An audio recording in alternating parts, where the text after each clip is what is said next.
Às 9 horas de segunda-feira, 9 de novembro de 2015, um caçador de esquilos chamado Jeffrey Allen estava atravessando a Floresta Nacional de Talladega, ao sul do condado de Tuscaloosa. Ao se aproximar de uma área densa e florestada perto da South Sandy Road, ele se deparou com uma visão horrenda. O corpo totalmente sem roupas, mutilado, e sem cabeça de uma mulher amarrada a uma árvore com arame farpado. Sua cabeça estava a cerca de 4 metros da árvore. Jeffrey, angustiado, ligou freneticamente para o departamento do xerife do condado de Tuscaloosa, e os policiais logo chegaram ao local. O que acharam no local chocou os investigadores. O corpo da mulher estava totalmente desfigurado, mostrando sinais de decomposição avançada, a ponto das autoridades saberem que seria difícil identificar a vítima. Ela foi levada para o Instituto Médico Legal do Condado de Tuscaloosa. Os detetives vasculharam a área, esperando dar sentido ao evento macabro. À primeira vista, a cena parecia um ritual de sacrifício feito por um culto. Uma busca na cena do crime não revelou pistas. Não havia impressões de pneus ou marcas de arrasto visíveis. Não havia pertences pessoais perto do corpo, nem documentos de identificação ou roupas. A falta de evidências levou a considerar outra teoria, que a vítima havia sido atacada em outro lugar e depois transportada para a floresta para ter seu fim. Os policiais ficaram intrigados pela completa falta de evidências forenses.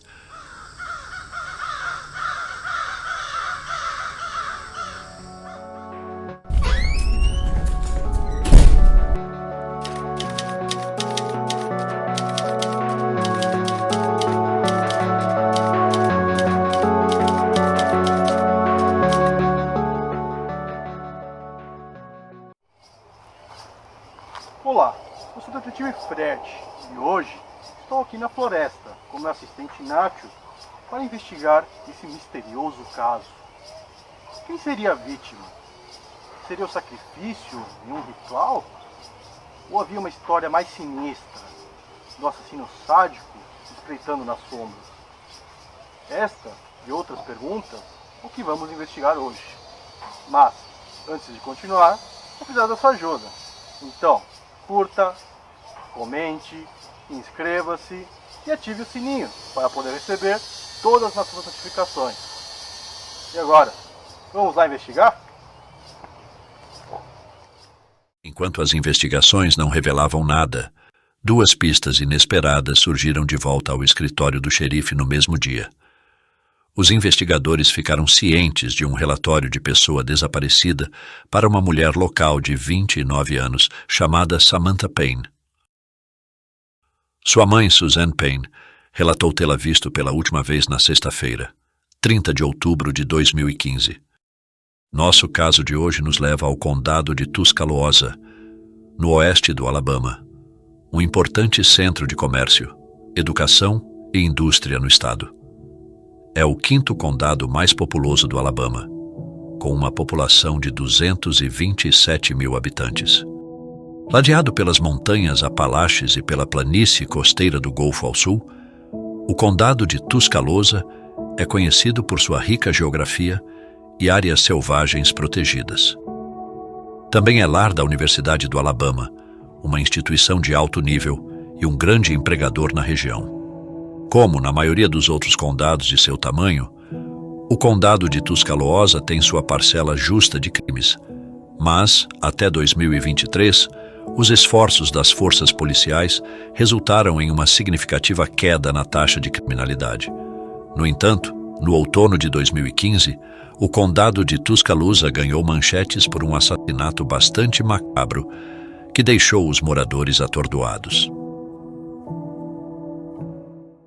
O Dr. Steven Dunton realizou a autópsia da vítima.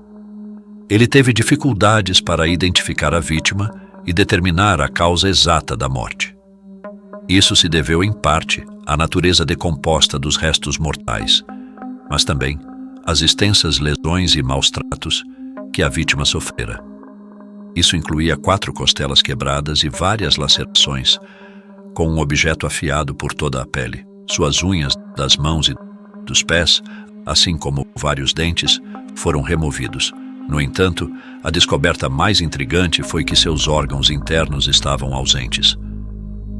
Danton não pôde determinar se os órgãos da vítima foram removidos por um assassino ou devorados por animais selvagens. Mas, dada a maneira como o corpo estava amarrado a uma árvore e decapitado, era óbvio que se tratava de um homicídio. O legista extraiu o DNA do corpo e o enviou para ser testado em relação aos membros da família de Samantha. Enquanto os investigadores do condado de Tuscaloosa esperavam por uma identificação positiva, um xerife adjunto do condado vizinho de Hale ligou para relatar uma informação interessante. Cerca de 10 dias atrás, moradores preocupados perto da Floresta Nacional de Talladega haviam relatado um veículo suspeito abandonado ao longo da South Sandy Road. Quando o vice-xerife foi investigar, encontrou um casal caminhando ao longo da estrada. O vice-xerife parou para falar com eles e descobriu que os dois se identificaram como Stephen George, de 27 anos, e Chile Bruce, de 18 anos. Eles alegaram ter ficado sem gasolina e foram forçados a abandonar o veículo e caminhar para casa. No entanto, o vice-xerife notou que suas roupas estavam cobertas de sangue. Ele os revistou e encontrou cristal em posse deles. O vice-xerife informou aos investigadores que Stephen e Chile foram presos por posse de drogas e estavam detidos na cadeia do condado de Hale. Na manhã de 10 de novembro de 2015, os detetives do departamento do xerife do condado de Tuscaloosa visitaram Stephen e Chile na cadeia do condado de Hale. Ao perguntar se conheciam uma mulher chamada Samantha Payne, ambos confirmaram que Samantha era uma amiga deles. Os oficiais então perguntaram ao duo se tinham alguma informação sobre os restos encontrados na floresta.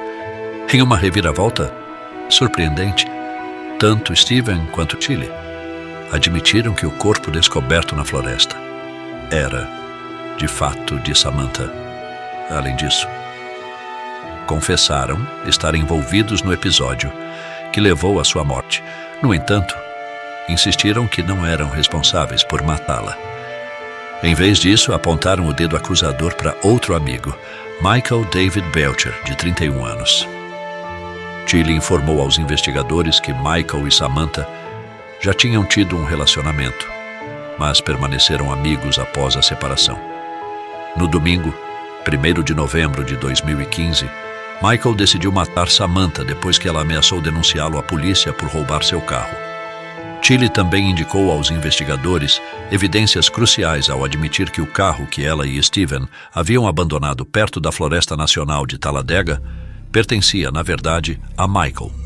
Ela disse que o carro continha evidências para provar o envolvimento dele no assassinato.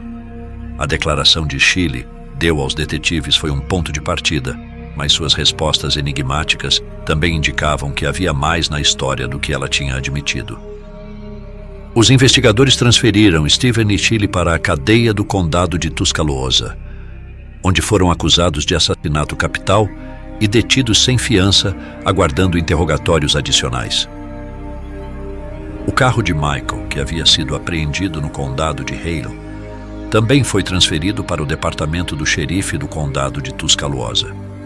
Ao verificar o número de registro do veículo no sistema, os detetives descobriram que seus suspeitos estavam dizendo a verdade. O carro realmente pertencia a Michael Belcher. Os oficiais também se prepararam para uma tarefa difícil. Eles tinham que contar à família de Samantha que sua bela filha havia sido cruelmente assassinada. Samantha Christine Payne nasceu em 30 de outubro de 1986 no condado de Dallas, Alabama. Ela cresceu em uma família amorosa com seus pais, Roy e Suzanne Payne, 2 irmãos chamados Stephen e Jonathan e uma irmã, Katrina. Sua família descrevia Samantha como bondosa e compreensiva. Ela era realmente muito especial. Tinha a melhor personalidade, estava sempre sorrindo, contando piadas, estava sempre vendo o lado mais brilhante das coisas. Esse dia era o seu aniversário. Ela estava fazendo 29 anos e pretendia festejar essa data com seus amigos em uma festa de fantasia com o tema do Dia das Bruxas. Samantha queria se vestir como Dorothy, do Mágico de Oz, mas estava nervosa com a possibilidade de seus amigos zombarem dela. Suzanne confortou a filha e disse a ela para ir se divertir, já que era seu aniversário. Com um sorriso, Samantha deixou a casa e seus pais nunca imaginaram que seria a última vez que veriam a filha. Com base nas informações compartilhadas por Tilly e Steven, foi emitido um mandado de prisão para Michael Belcher em 11 de novembro de 2015. Ele foi levado para interrogatório no departamento do xerife do condado de Tuscaloosa, mas Michael não foi cooperativo. Ele negou qualquer conhecimento sobre o paradeiro de Samantha e se recusou a responder a qualquer pergunta sobre seu envolvimento no caso. Mas ainda, não era um beco sem saída para a investigação. Steven e Tilly já haviam confessado ter testemunhado Michael matar Samantha. Então, os investigadores tentaram uma nova abordagem. Eles ofereceram a Steven e Tilly um acordo de redução de pena, se concordassem em testemunhar contra Michael.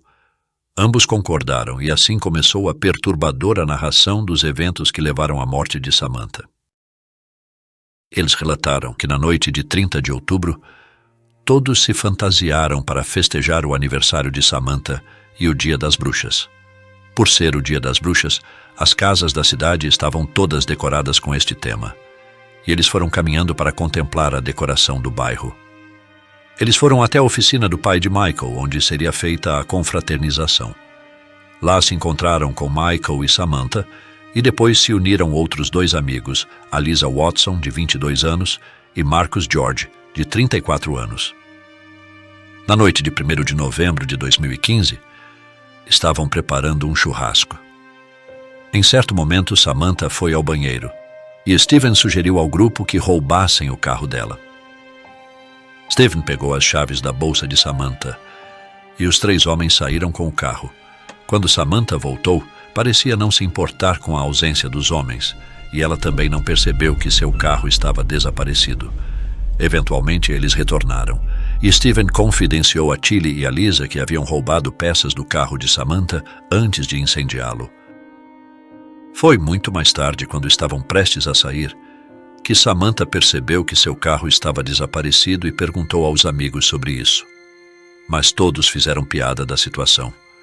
Samantha ficou cada vez mais irritada e impaciente, e finalmente ameaçou chamar a polícia. E foi nesse momento que, segundo Tilly, tudo mudou para pior. Michael sabia que não havia como recuperar o carro queimado de Samantha. Ele também sabia que se Samantha chamasse a polícia, eles não apenas seriam acusados de roubo de veículo, mas também de posse de metanfetamina. Foi então que Michael agarrou Samantha e a jogou no chão. Ele a chutou e socou até que ela sangrasse abundantemente no rosto. O grupo então a colocou no porta-malas do carro de Michael e dirigiu sem rumo por horas enquanto Samantha chorava de dor. Mas a noite de sofrimento dela estava apenas começando. O grupo eventualmente chegou à casa de Michael. Antes de entrar, Michael ordenou que Samantha ficasse nua e a forçou a entrar na casa nua na frente das pessoas que ela chamava de amigos. A humilhação de Samantha era insuportável. Dentro de casa, os pulsos e os pés de Samantha foram amarrados com cabo, cadarços e um cinto. Ela sofreu outra rodada de espancamento do grupo, desta vez durando horas. Nas palavras de Tilly, deixar Samantha viver não era uma opção. Novamente, eles colocaram Samantha no porta-malas do carro de Michael e dirigiram até a Floresta Nacional de Talladega, onde o último capítulo dessa violência indescritível se desenrolaria. Samantha havia se machucado tentando escapar do porta-malas enquanto dirigiam, mas os 5 suspeitos a empurraram de volta para dentro e a esconderam com galhos até que ela ficasse em silêncio. Quando chegaram na floresta, eles a arrastaram até a árvore. Samantha usou suas últimas forças para arranhar o rosto de Michael e escapar, mas a pegaram e a atingiram novamente, e a amarraram à árvore com um arame farpado. Tilly relatou que durante esse horrendo sofrimento, Samantha implorou para que parassem e prometeu perdoá-los, e nunca contar a ninguém se a deixassem ir. Mas seus algozes desumanos ignoraram suas súplicas.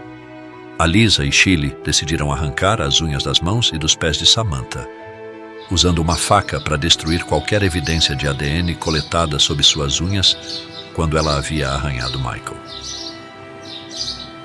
As mulheres foram ainda mais longe e arrancaram alguns de seus dentes usando um alicate. Enquanto isso, Samantha continuava implorando por sua vida e dizendo que os amava e os perdoava. O grupo então assistiu enquanto Michael começava a cortar Samantha em várias áreas de seu corpo. Depois de horas de tortura, Samantha finalmente perdeu todas as suas forças. Foi quando Michael enfiou a faca no pescoço de Samantha e cortou sua garganta. Os oficiais ficaram muito perturbados com o relato que Tilly e Steven fizeram sobre as horas de sofrimento que Samantha havia suportado na festa do seu aniversário, nas mãos dos seus amigos. Determinados a conseguir justiça para ela, executaram mandados de busca na casa e no carro de Michael. Na casa de Michael, encontraram uma bateria de carro exatamente como Tilly e Steven haviam descrito. No carro de Michael, encontraram roupas de mulher manchadas de sangue. Os pais de Samantha forneceram amostras de DNA. Os testes concluíram que o corpo encontrado na floresta era de Samantha. O sangue nas roupas de Tilly e Steven e o sangue nas roupas de mulher do carro de Michael também correspondiam ao sangue de Samantha.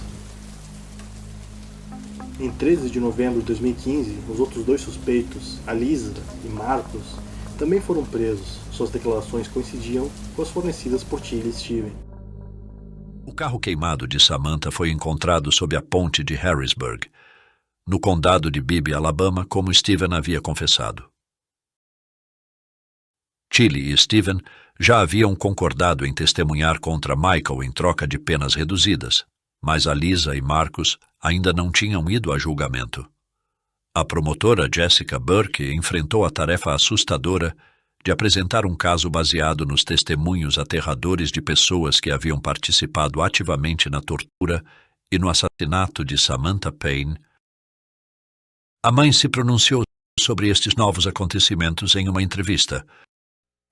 Quero que todos os envolvidos nisso sejam punidos em toda a extensão. Eles não tinham o direito de tirar minha filha de mim. E do jeito que aconteceu, eu nunca mais vou vê-la. Não posso nem vê-la agora. Só mais uma vez para me despedir.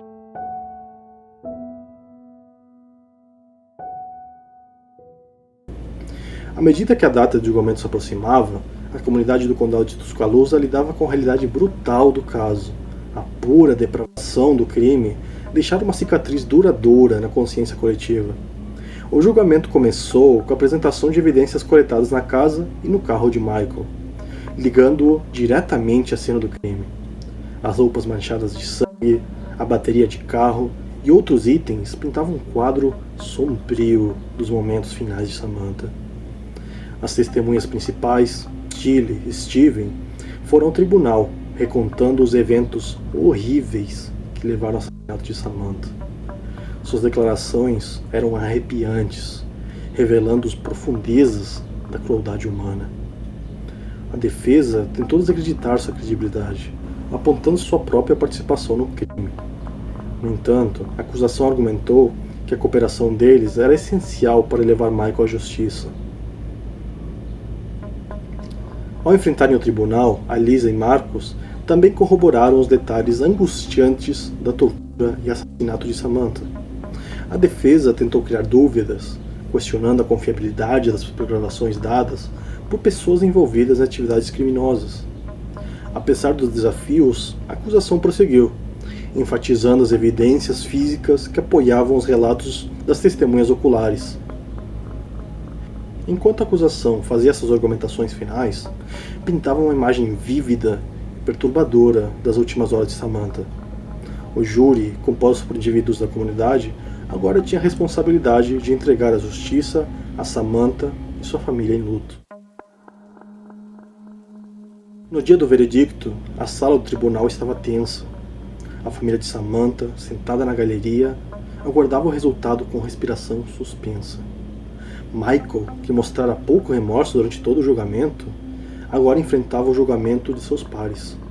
O júri deliberou, ponderando as evidências, os relatos das testemunhas oculares e o horror do crime.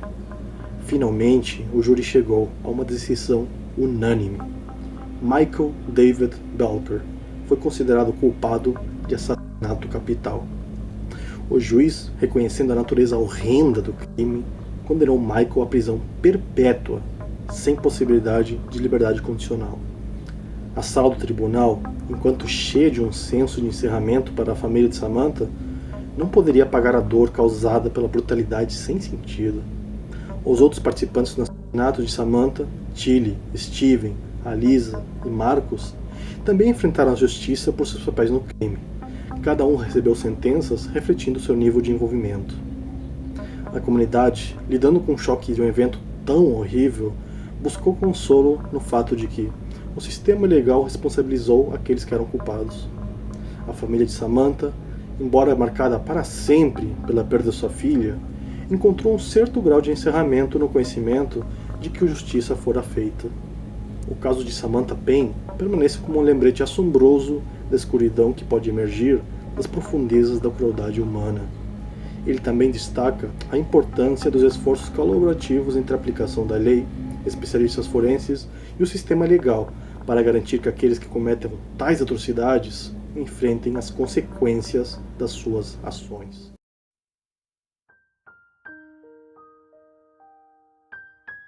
As long as I live, I will never let her be forgotten, and I will tell her story anywhere and everywhere I can.